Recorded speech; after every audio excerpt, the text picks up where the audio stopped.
Banyak sekali ya, tanda-tanda kebesaran Allah Subhanahu wa taala yang diberikan kepada kita ya, yang secara nggak langsung kita lihat, yang sebenarnya merupakan tanda-tanda kebesaran Allah, tetapi kadang kita itu tidak begitu memerhatikan gitu, bahwa sebenarnya hal itu merupakan kebesaran Allah karena, saking biasanya itu, wis biasa ngono.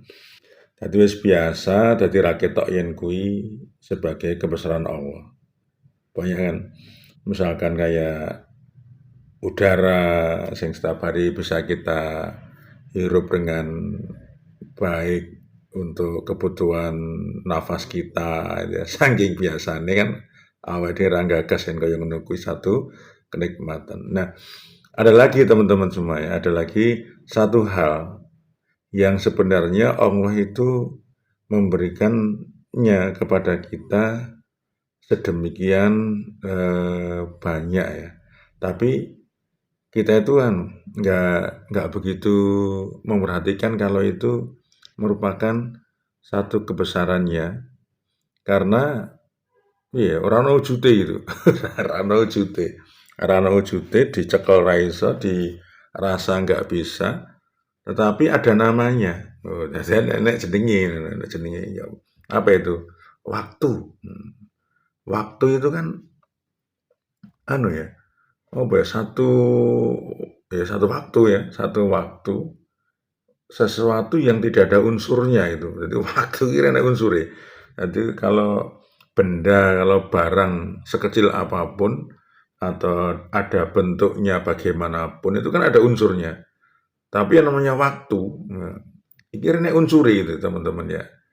Tapi sangat tapi itu kita sepakat bahwa waktu itu ada. Loh, ini kan angel kan. Sehingga kalau sekarang itu bisa di apa ya, dikonversi ya. Dikonversi dengan yang namanya jam. Oh, wis jam ya ini. Oh, wis jam loro, oh wis jam papat, oh wis jam 5 dan sebagainya ya. Itu menunjukkan satuan waktu itu. Tapi yang namanya waktu itu sendiri kan nggak ada wujudnya gitu. Nah, itulah teman-teman ya yang harus kita perhatikan. Ternyata waktu ya itu gandeng orane unsure ya. Maka juga tidak bisa kita kuasai gitu. Orane sing iso nyekel waktu gitu. Misalkan kayak oh ben ajek jam apa terus kan reneng. Oh ben ajek jam telu terus. Semuanya berjalan terus waktu.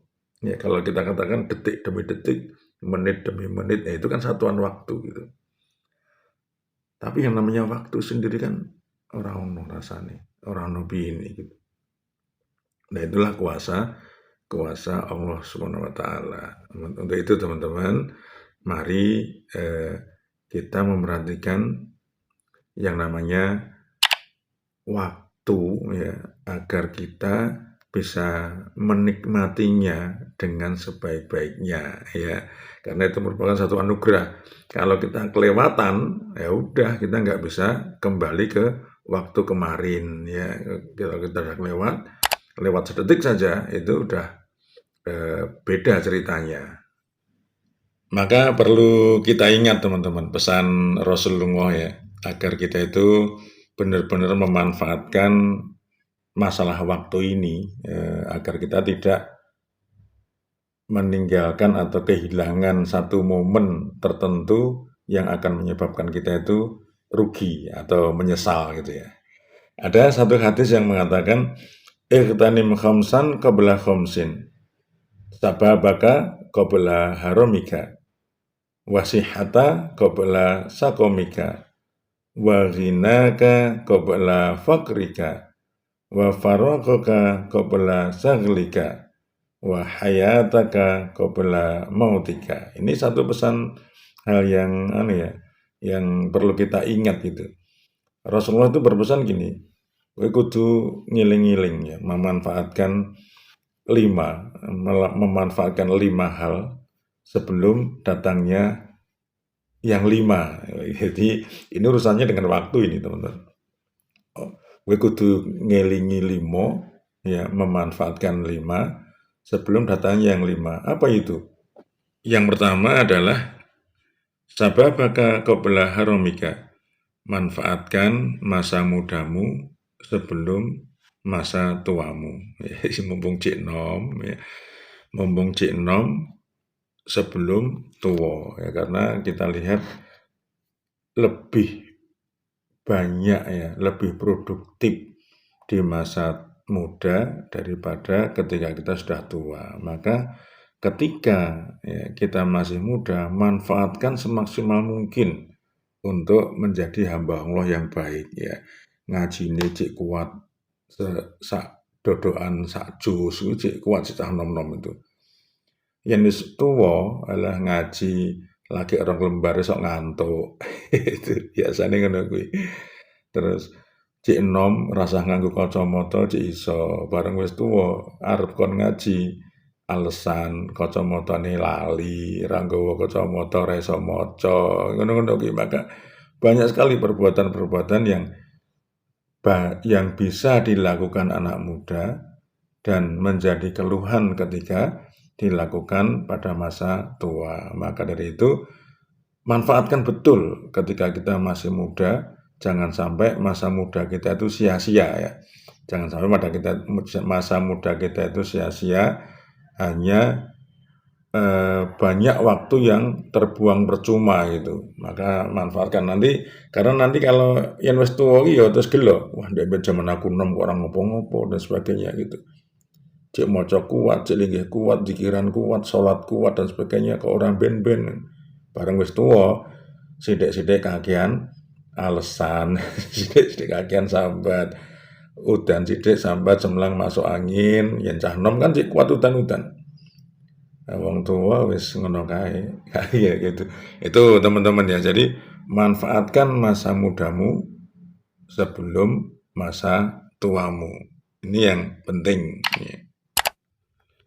Kemudian yang kedua adalah wasihata qabla saqamika. Iki manfaatkan masa sehatmu, ya, waktu sehatmu sebelum masa sakitmu. Iki yang pas sehat, ya. Kadang nikmat sehat iki, waktu sehat iki kadang ya nyepelek lali.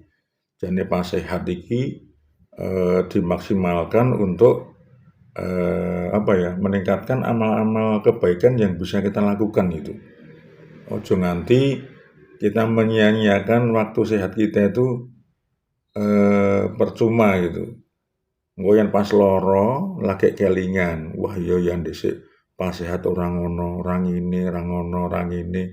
Tapi bareng loro lagi pengine kaya ngono, pengine kaya ngene, ya. Ning mengko yen dikek sehat lali meneh. Biasane ngono kuwi. Yen dikek sehat lali, yen dikek loro lagi kakean penginan. Tuh, maka teman-teman, ya. Jadi ketika kita pas sehat, monggo kita maksimalkan, ya, apa yang bisa kita lakukan agar waktu sehat kita itu bisa kita manfaatkan untuk meningkatkan ketakwaan kita gitu kepada Allah SWT. Itu, ya. Kemudian yang ketiga yang diingatkan kepada kita adalah wa ghinaka qabla faqrika. Manfaatkan ketika kamu kaya sebelum kamu jatuh miskin. Nah, yang pas sugih, nah ini awake dhewe yen pas sugih manfaatkan betul. Manfaatkan untuk apa? Untuk meningkatkan ketakwaan gitu. Karena kan orang tuh banyak pengin ndek ben kuwi yen sok ben aku sugih arep ngene. Nah, bareng melarat, wah gelo meneh. Wah ndek ben aku pas sugih kok ya ora iso umroh. Itu lali. Dereng yen pas melarat sing dieling-eling, wah tuwas ndek tak nggo ngene, bareng orang didit pengin umroh. Bareng orang didit pengine umroh, ndek ben bareng sugih, pas sugih lali. Dan amal-amal yang lain gitu. Amal-amal yang sebenarnya bisa dilaksanakan ketika kita pasca nugrahan sugih, ya. Kadang kita lupa gitu. Kelingane yen pas melarat neh. Biasane wonge nganyel kene ngono kuwi. Dadi yen pas melarat tuh kelingane sing aneh-aneh. Wah, sumpene aku sugih ngene. Nek bareng sugih wis beda acara gitu ya. Tuh. Itu yang diingatkan kepada kita teman-teman. Manfaatkan masa ketika kamu kaya sebelum kamu itu sugih karena waktu kan ora ajeg gitu. Sok sugih, sok melarat, sok-sok ya sok melarat meneh. Ora sugih-sugih. Maka ketika kita sugih itu pas ada gitu ya, langsung aja apa yang bisa dilaksanakan oleh orang kaya yang tidak bisa dilaksanakan oleh orang miskin, ya itulah maka untuk segera dilaksanakan. Ben awake dhewe tidak ketinggalan momentum ya gitu. Jadi itu insya Allah kalau kita kapas kaya bisa melaksanakan perbuatan yang sebagai ungkapan rasa syukur kita kepada Allah, maka insya Allah sugih kita itu akan lebih lama itu. Akan lebih lama. Seneng kan kalau sugih terus gitu. Nah, kalau sugih terus berarti rasa syukurnya, rasa apa ya, melakukan perbuatan yang bisa dilakukan oleh orang kaya itu lebih lama lagi. Ya. Bukan hanya di angan-angan ya, bukan hanya di angan-angannya. Itu teman-teman ya, manfaatkan masa ketika kamu kaya sebelum kamu itu akan mengalami miskin. Nah, pesan yang keempat ini adalah wa faragha qabla saghlika. Manfaatkan waktu luangmu sebelum masa sempitmu. Manfaatkan masa longgarmu sebelum masa sibukmu. Jadi waktu ya, kita kan kadang waktu itu sok repot banget, sok selo dan sebagainya. Maka kita dianjurkan oleh Rasulullah untuk mengingat-ingat itu. Yen pas selo ki ndang opo ngono ya. Yen pas selo kuwi dimanfaatkan untuk sesuatu yang bermanfaat untuk meningkatkan ketakwaan kita itu. Ojo nganti pas selo ya rumangsa selo ora ngopo-ngopo, terus yen pas sibuk, pas repot alasan wae. Wah, aku lagi sibuk, aku lagi repot ngono. Yen selo ya ora ngopo-ngopo. Ngayal ki. Nah, itu teman-teman. Jadi manfaatkan waktu luang ya. Kita waktu luang itu untuk apa? Tentunya sesuatu yang bisa mendukung ketakwaan, untuk perbaikan ketakwaan kita. Ada loh misalkan kita sibuk sekali itu. Kemudian pas kita sibuk, sugih, kemudian kita ada waktu rehat, waktu luang, itu dimanfaatkan untuk berkunjung kemana panti asuhan, untuk berkunjung kemana mengantarkan sedekah dan sebagainya, mengunjungi anak-anak yatim yang non panti, itu nggak apa-apa. Itu namanya memanfaatkan waktu luang ya, waktu luang sebelum kita tuh sibuk. Ini amanah deh ini. Karena waktu luang itu ternyata kenikmatan yang luar biasa ya, yang diberikan oleh Allah kepada kita. Ini, jadi jangan sampai kita jangan sampai kita menyia-nyiakan waktu luang kita.